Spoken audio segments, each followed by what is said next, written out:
国贸署19日伫大台南会展中心举办智慧机械海外推广计划成果发表，除了呈现亮眼的案例甲成功的经验以外，也邀请厂商分享甲国贸署合作的心得甲感想。行销真的是非常重要，非常的对产品的销售是非常的有效。就像刚刚一开始大家讲到说，真的我们业界只会做机器，有不同的行销。真的很感谢贸易署这边感受到我们业界的需求。其实这已经不只是，这应该第2个3年了哈，应该第2代已经6年。我也跟大家讲，在很早之前，我们贸易署这边就了解到我们业界的那个辛苦，业界的需求。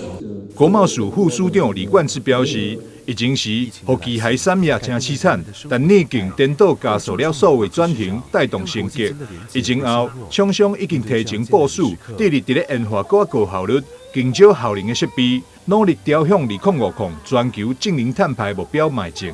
碰到疫情的这个冲击跟洗礼呢，但是我们也从当中呢进一步去淬炼，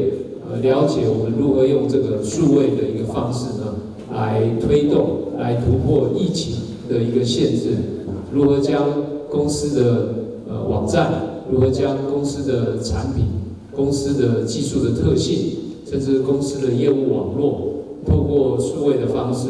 透过生动影片介绍的方式，透过一个更有吸引力、更好的一个行销的方式。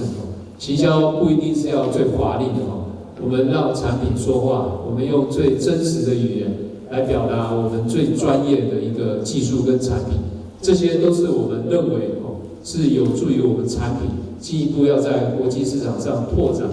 而且要跟其他国家的产品做竞争的非常重要的一个特质。副署长李冠志指出，历经疫情，大企业已经了解数位贸易的趋势、数位行销智能的重要性。